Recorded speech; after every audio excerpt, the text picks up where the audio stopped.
Assalamualaikum warahmatullahi wabarakatuh. Halo teman-teman, selamat datang di Jejak Dunia, tempat di mana kisah-kisah inspiratif dan biografi tokoh-tokoh hebat dibagikan. Kami menghadirkan cerita hidup, perjuangan dan prestasi tokoh-tokoh luar biasa yang mengubah dunia. Dengan menghadirkan analisis mendalam tentang kehidupan dan kontribusi tokoh-tokoh penting dalam sejarah. Pada video kali ini kita akan membahas bagaimana dakwah Rasulullah setelah Umar bin Khattab memeluk agama Islam. Dari Syuhaib bin Sinan Ar-Rumi, ia berkata, ketika Umar masuk Islam, barulah Islam menampakkan diri dan dakwah dilakukan secara terang-terangan. Umar bin Khattab juga menampakkan keislamannya kepada tokoh-tokoh utama kaum Quraisy. Ibnu Ishaq meriwayatkan dengan sanadnya dari Umar, ia berkata, ketika aku sudah masuk Islam, aku mengingat-ingat siapa saja penduduk Mekah yang paling keras terhadap Nabi Muhammad.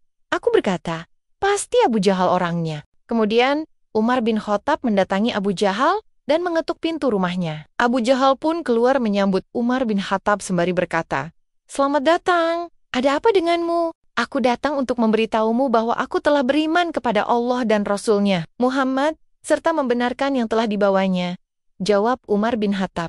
Lalu, Abu Jahal menggebrak pintu di hadapan wajah Umar bin Khattab, sembari berkata, "Mudah-mudahan Allah menjelekkanmu dan yang kamu bawa." Dalam versi Ibnu Al-Jauzi, disebutkan bahwa Umar bin Khattab berkata, dulu, jika seseorang masuk Islam, maka orang-orang menggelayutinya, memukulinya, dan memukuli mereka. Namun, ketika aku telah masuk Islam, aku mendatangi pamanku, Al-Ashi bin Hashim, dan memberitahukan kepadanya hal itu, dan ia malah masuk rumah. Lalu, aku pergi ke salah seorang pembesar Quraisy, Abu Jahal, dan memberitahukannya perihal keislamanku. Tetapi ia juga malah masuk rumah. Ibnu Hisham juga menyebutkan, demikian pula Ibnu Al-Jauzi secara ringkas, bahwa ketika Umar bin Khattab masuk Islam, ia mendatangi Jamil bin Mamar Al-Jumahi, seorang penyambung lidah kaum Quraisy yang paling getol. Umar bin Khattab memberitahukan tentang keislamannya. Jamil bin Mamar langsung berteriak dengan sekeras-kerasnya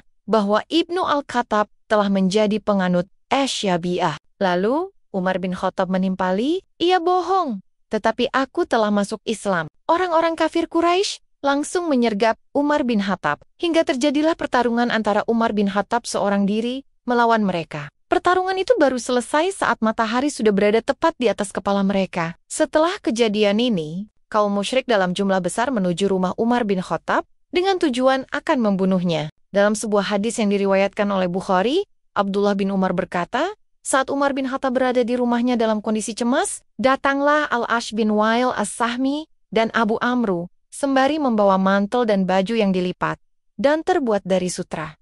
Ia berasal dari Bani Sem, yang merupakan sekutu kami pada masa jahiliyah.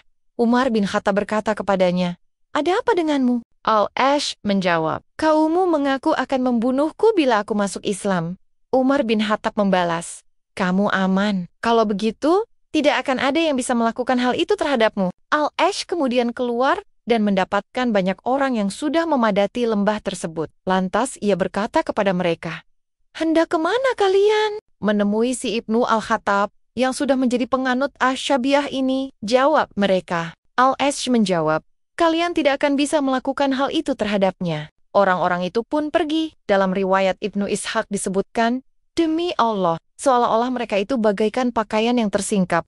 Masuknya Umar bin Khattab dalam Islam menunjukkan bahwa semua ubun-ubun manusia berada di bawah kekuasaan dan kehendak Allah Subhanahu wa Ta'ala. Rasulullah pernah mengatakan kepada Ummu Salamah, "Wahai Ummu Salamah, hati seorang anak Adam berada dalam jari jemari Allah Subhanahu wa Ta'ala. Barang siapa yang Allah kehendaki akan diberi petunjuk, dan barang siapa yang Dia kehendaki, ia akan disesatkan." Hadis riwayat Tirmizi. Setelah memeluk Islam, Umar bin Khattab menjadi pembela terdepan dakwah yang disampaikan oleh Rasulullah. Ia menjadi benteng Islam yang tangguh dan kokoh. Ia juga berubah menjadi pribadi yang sederhana, zuhud, dan jauh dari kemewahan duniawi. Ia pun menjadi salah seorang sahabat terdekat Rasulullah. Abdullah bin Mas'ud menggambarkan betapa besarnya peran keislaman Umar bin Khattab dalam membela dan mendukung Islam dan perjuangan kaum muslimin. Sebagaimana disebutkan dalam banyak riwayat, Abdullah bin Mas'ud berkata, Islamnya Umar menjadi pembuka jalan, hijrahnya menjadi penolong, kepemimpinannya menjadi rahmat. Aku sempat mengalami bahwa kami kaum muslimin tidak bisa sholat di Baitullah hingga Umar masuk Islam. Ketika Umar masuk Islam, dialah yang menghadapi kaum musyrikin Quraisy hingga akhirnya kami dibiarkan sholat di sana. Melihat perkembangan dakwah Islam yang disampaikan oleh Rasulullah, kegerahan dan kemurkaan kaum kafir Quraisy kian memuncak. Dengan berbagai intimidasi dan terornya, mereka terus berusaha memadamkan cahaya Islam. Siksaan serta ancaman kepada kaum muslimin terus mereka hunjamkan. Bahkan, masuknya beberapa pembesar Quraisy ke dalam Islam tidak menyurutkan perlakuan buruk mereka terhadap Rasulullah dan kaum muslimin. Karena begitu kuatnya tekanan dan intensnya intimidasi dari kaum kafir Quraisy, Rasulullah menyerukan kepada umat Islam untuk hijrah dari Mekah ke Yatsrib Madinah. Rasulullah juga menyerukan kepada para sahabat agar berangkat secara diam-diam dan berpencar karena khawatir diadang oleh kaum kafir Quraisy. Namun, Umar bin Khattab bersikap sebaliknya. Ia berangkat secara terang-terangan. Bahkan, Umar bin Khattab menantang siapapun yang berani menghalanginya. Dalam sebuah riwayat, Ibnu Abbas menuturkan bahwa Ali bin Abi Thalib menceritakan hal tersebut. Setahuku, setiap kaum muslimin hijrah dengan cara sembunyi-sembunyi, kecuali Umar bin Khattab. Saat itu, Umar bin Khattab membawa sebilah pedang di tangannya, meletakkan busur di pundaknya, dan memegang beberapa anak panah dengan tangan kirinya. Kemudian, Umar bin Khattab mendatangi Ka'bah, menemui tokoh-tokoh Quraisy dan tetua mereka, yang selalu mengintimidasi kaum muslimin Mekah ketika itu. Lalu, ia melakukan tawaf 7 kali di Ka'bah, kemudian sholat 2 rakaat di makam Ibrahim. Setelah itu, Umar bin Khattab mendatangi kelompok-kelompok orang Quraisy yang berada di sana dan berkata, "Wahai wajah-wajah yang tidak bersinar, barang siapa ingin ibunya kehilangan anaknya, barang siapa ingin anaknya menjadi yatim, dan barang siapa ingin istrinya menjadi janda, temui aku di balik lembah ini." Ali bin Abi Thalib melanjutkan ceritanya. Tidak seorang pun berani mengikutinya, kecuali orang-orang lemah yang diberi pelajaran dan petunjuk oleh Umar. Ia pun berangkat hijrah dengan disaksikan oleh kaum musyrikin Mekah. Beberapa riwayat menyebutkan bahwa Umar bin Khattab hijrah ke Madinah bersama 20 orang sahabat lainnya. Ibnu Ishaq meriwayatkan dari Nafi, bekas budak Abdullah bin Umar berkata kepadanya, dari Abdullah bin Umar dari ayahnya, Umar bin Khattab, bahwa ketika Umar bin Khattab dan beberapa sahabat hendak berhijrah ke Madinah, Umar bin Khattab, Iyasi bin Rabi'ah dan Hisham bin Ash bin Wail sepakat bertemu di Tanadub, serumpun pepohonan di daerah subur Bani Ghafar di atas salah satu lembah di Mekah. Mereka juga sepakat bahwa barang siapa tidak ada di sana pada pagi harinya, maka berarti ia tertahan. Maka hendaklah 2 temannya berangkat hijrah. Pada pagi harinya, Umar bin Khattab dan Iyasi datang ke sana. Sedangkan Hisham tertahan, tidak bisa berangkat. Ia disiksa, sehingga kembali seperti dulu lagi. Iyasi berasal dari keluarga kaya di Mekah.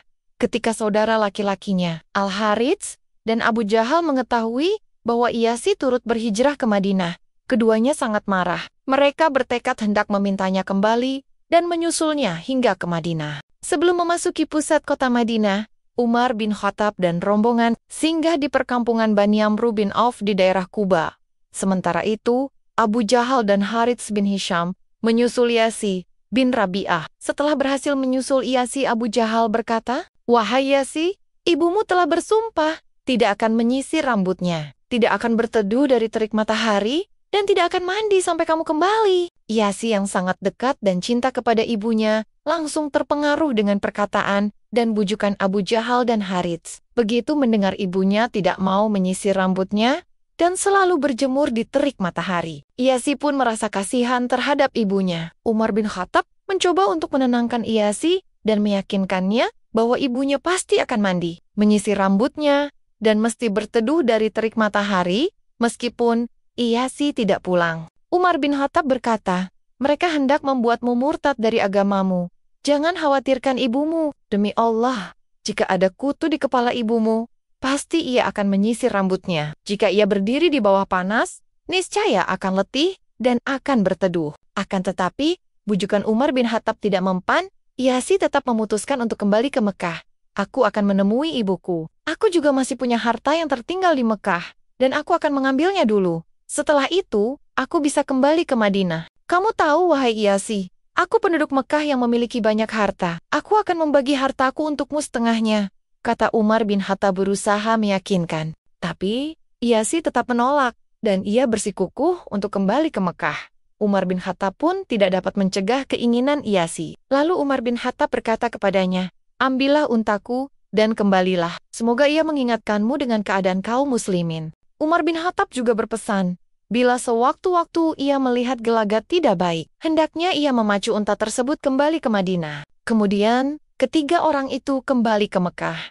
Dan, seperti yang dikhawatirkan oleh Umar bin Khattab, Abu Jahal dan Harits memperdaya Iyasi. Tidak lama setelah mereka meninggalkan batas Madinah, Abu Jahal berkata, "Wahai keponakanku, demi Allah, untaku ini sangat menyulitkan, karena sudah sangat kelelahan. Maukah kamu memboncengku di punggung untamu?" "Boleh," jawab Iyasi tanpa prasangka apapun. Akan tetapi, ketika Iyasi merendahkan untanya, dan Abu Jahal naik di belakang Iyasi, seketika itu pula, Abu Jahal mendekap tubuh Iyasi dengan erat, dan Harits mengeluarkan tali yang telah dipersiapkan, lalu mengikat Iyasi dengan erat.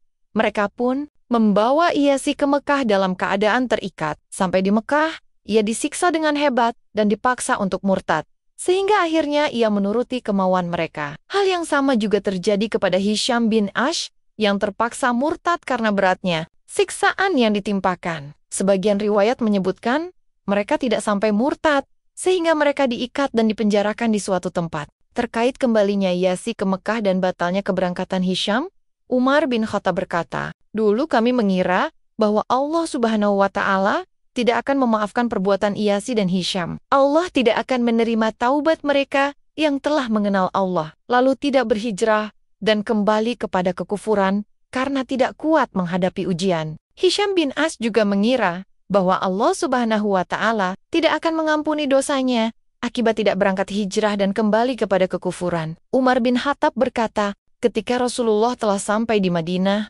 Allah Subhanahu wa Ta'ala menurunkan sebuah ayat tentang perkataan kami dan perkataan mereka tentang sikap mereka. Berikut firman Allah Subhanahu wa Ta'ala tersebut. "Katakanlah, hai hamba-hambaku yang melampaui batas terhadap diri mereka sendiri, janganlah kamu berputus asa dari rahmat Allah.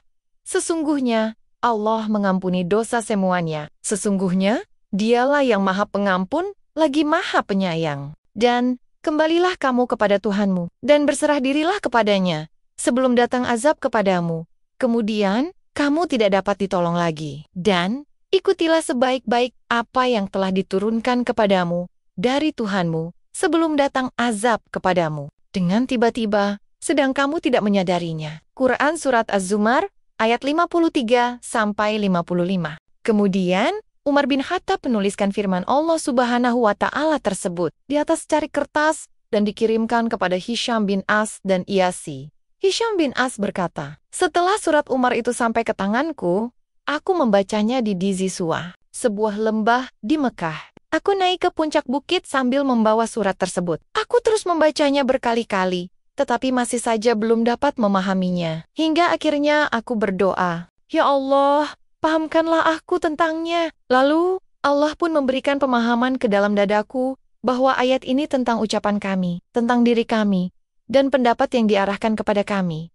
Kemudian, aku menghampiri untaku. Aku naiki dan segera menyusul Rasulullah ke Madinah." Dr. Nabil Al-Awadi menceritakan bahwa akhirnya Hisham bin As dan Iyasi bin Rabi'ah berangkat kembali. Ia hijrah ke Madinah untuk membuka kembali lembaran hidup mereka yang baru bersama Rasulullah, Umar bin Khattab, dan sahabat-sahabat lainnya. Itulah pembahasan singkat tentang langkah awal agama ini setelah Sayyidina Umar bin Khattab memeluk agama Islam. Video ini akan segera berakhir. Setelah ini, silahkan berganti ke video lainnya yang kamu minati. Tapi jangan lupa kembali ke sini. Nantikan pembahasan menarik selanjutnya di channel ini. Klik suka dan subscribe untuk membantu channel ini terus berkembang. Lalu nyalakan tombol notifikasi agar tidak tertinggal pembahasan-pembahasan menarik lainnya. Sampai jumpa!